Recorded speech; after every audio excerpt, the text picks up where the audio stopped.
Um curso em milagres. Capítulo 8. A jornada de volta. 7. O corpo como um meio de comunicação. O ataque é sempre físico.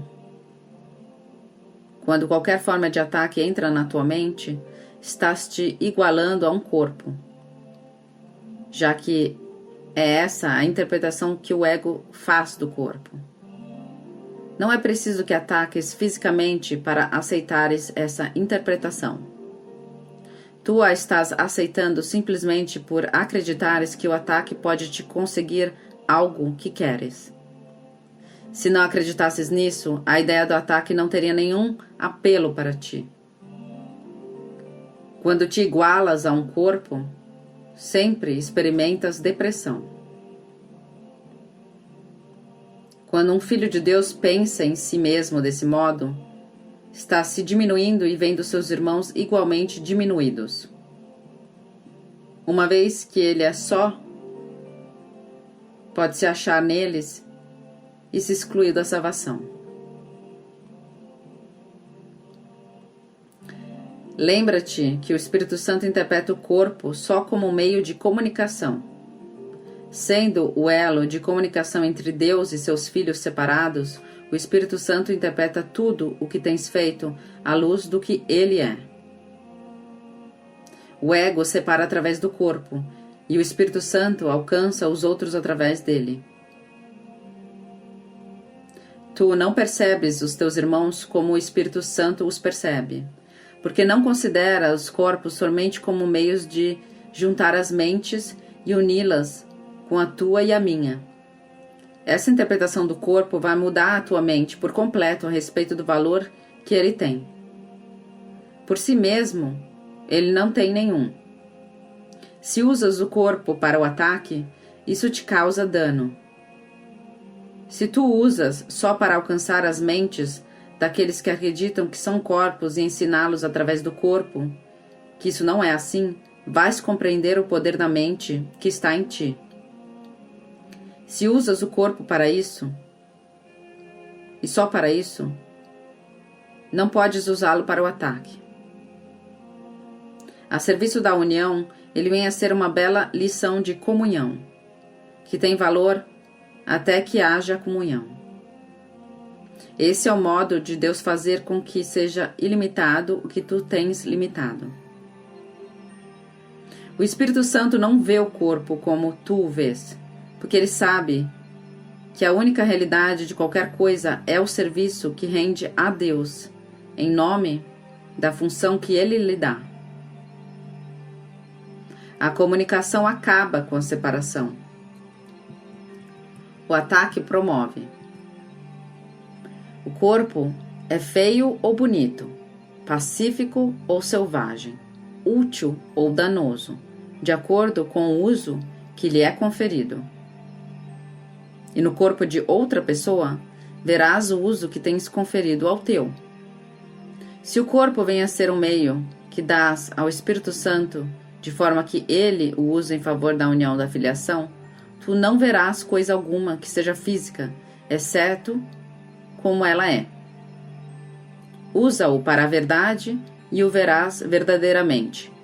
Usa-o equivocadamente e tu compreenderás equivocadamente, porque já o terás feito por usá-lo de forma equivocada. Interpreta qualquer coisa a parte do Espírito Santo e desconfiarás dela. Isso te conduzirá ao ódio, ao ataque e à perda da paz. No entanto, toda a perda vem somente da tua própria compreensão equivocada. Qualquer tipo de perda é impossível. Mas quando olhas para um irmão como uma entidade física, o seu poder e a glória estão perdidos, entre aspas, para ti, assim como os teus. Atacaste o teu irmão, mas em primeiro lugar tens que ter atacado a ti mesmo. Não o vejas desse modo pela tua própria salvação, que não pode deixar de trazer ao teu irmão a sua.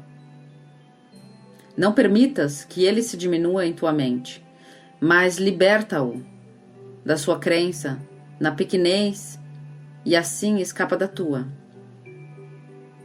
Como parte de ti, ele é santo. Como parte de mim, tu és.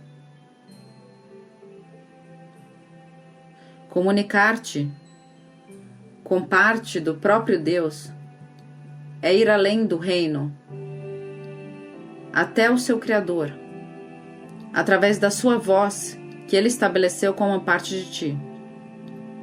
Regozija-te, pois, pelo fato de que por ti mesmo nada podes fazer. Tu não és de ti mesmo. Aquele de quem tu és determinou que o teu poder e a tua glória sejam teus, com os quais pode perfeitamente realizar a sua santa vontade para ti, quando a aceitas para ti. Ele não retirou de ti as tuas dádivas, as suas dádivas, mas tu acreditas que as retiraste dele. Em nome de Deus, não deixes que nenhum filho de Deus permaneça escondido, porque o seu nome divino é o teu. A Bíblia diz: e o verbo, ou pensamento, se fez carne. Estritamente falando, isso é impossível, já que parece envolver a translação de uma ordem de realidade para outra.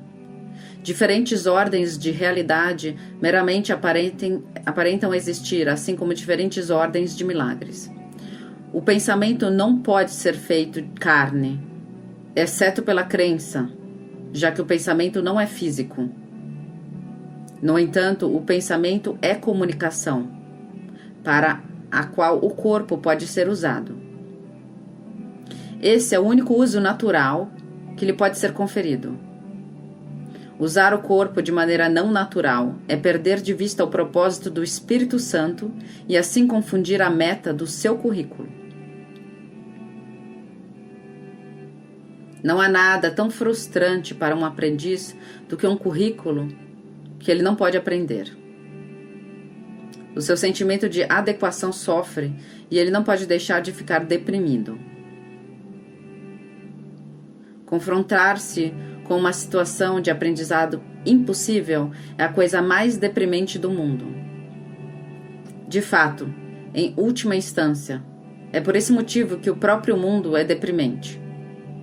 O currículo do Espírito Santo nunca é deprimente, porque é um currículo de alegria. Sempre que a reação ao aprendizado é a depressão, isso acontece porque se perdeu de vista a verdadeira meta do currículo. Nesse mundo, nem mesmo o corpo é percebido como íntegro. Seu propósito é visto como fragmentado em muitas funções com pouca ou nenhuma relação uma com a outra, de modo que parece ser regido pelo caos.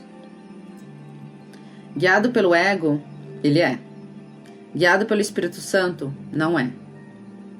Vem a ser o meio através do qual a parte da mente que tentaste separar do Espírito pode ir além das suas distorções e voltar para o Espírito. O templo do ego, assim, vem a ser o templo do Espírito Santo, onde a devoção a ele substitui a devoção ao ego. Nesse sentido, o corpo, de fato, vem a ser um templo para Deus. A sua voz o habita, dirigindo o uso que lhe é conferido. A cura é o resultado de usar o corpo somente para a comunicação. Como isso é natural, cura fazendo com que ele seja íntegro, o que também é natural. Toda mente íntegra e a crença em que parte dela é física ou não é mental é uma interpretação fragmentada ou doentia. Não é possível se fazer com que a mente seja física, mas ela pode ser manifestada através do físico, se usa o corpo para ir além de si mesma. Tentando alcançar o que está fora, a mente se estende. Ela não para no corpo, pois se o faz, é bloqueada em seu propósito. Uma mente que foi bloqueada permitiu a si mesma ser vulnerável ao ataque, porque voltou-se contra si mesma. A remoção dos bloqueios é então o único modo de garantir ajuda e cura. Ajuda e cura são expressões normais de uma mente que está trabalhando através do corpo, mas não no corpo. Se a mente acredita que o corpo é a sua mente, vai distorcer a sua percepção do corpo, bloqueando a própria extensão para além dele, e vai induzir a doença, fomentando a separação. Perceber o corpo como uma entidade separada não pode senão fomentar a doença, porque não é verdadeiro. Um meio de comunicação perde a sua utilidade se é usado para qualquer outra coisa. Usar o meio de comunicação como um meio de ataque é uma óbvia confusão de propósito. Comunicar é unir e atacar é separar. Como podes fazer ambos ao mesmo tempo com a mesma coisa e não sofrer? A percepção do corpo só pode ser unificada por um propósito único. Isso libera a mente da tentação de ver o corpo sob muitas luzes e o entrega por inteiro à única luz na qual ele pode ser realmente compreendido. Confundir um instrumento de aprendizado com uma meta do currículo é uma confusão fundamental que bloqueia a compreensão de ambos. O aprendizado tem que conduzir para o que está além do corpo, até que o restabelecimento do poder da mente nele. Isso só pode ser realizado se a mente se estende a outras mentes e não se detém na sua extensão. Essa detenção é a causa de toda enfermidade, porque só a extensão é a função da mente. O oposto da alegria é a depressão. Quando o teu aprendizado promove depressão, em vez de alegria, não podes estar escutando o professor alegre de Deus, nem aprendendo as suas lições. Ver um corpo como qualquer outra coisa, exceto um meio de comunicação, é limitar a tua mente e ferir a ti mesmo. A saúde, portanto, nada mais é do que o propósito unificado. Se o corpo é submetido ao propósito da mente, ele vem a ser íntegro, porque o seu propósito da mente é um só. O ataque só pode ser um suposto propósito do corpo, porque a parte da mente, o corpo não tem propósito algum.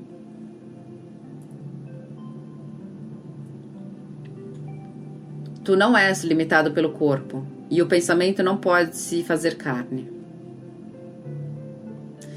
Entretanto, a mente pode ser manifestada através do corpo, se vai além dele e não o interpreta como limitação.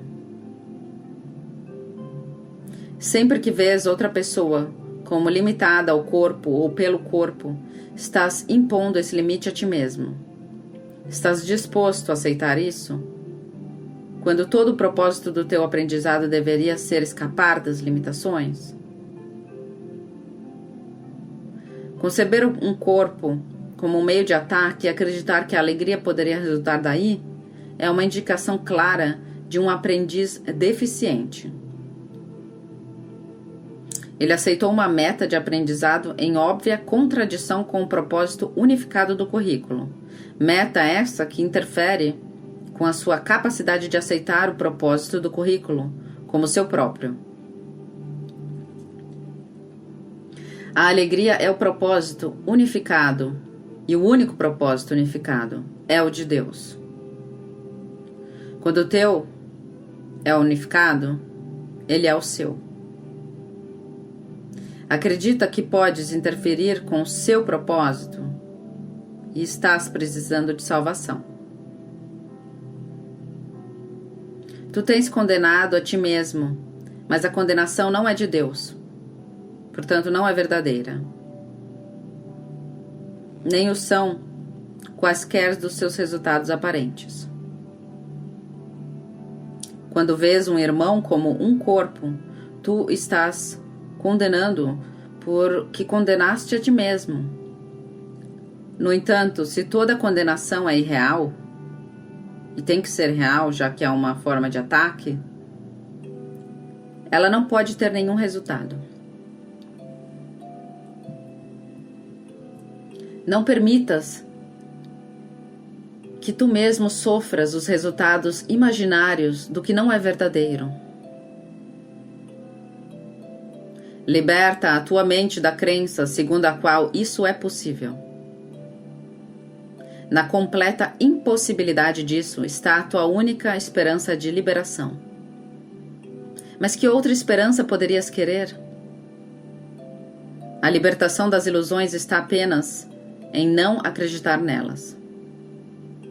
Não há nenhum ataque, mas há comunicação ilimitada e, portanto, poder e integridades ilimitados. O poder da integridade é a extensão.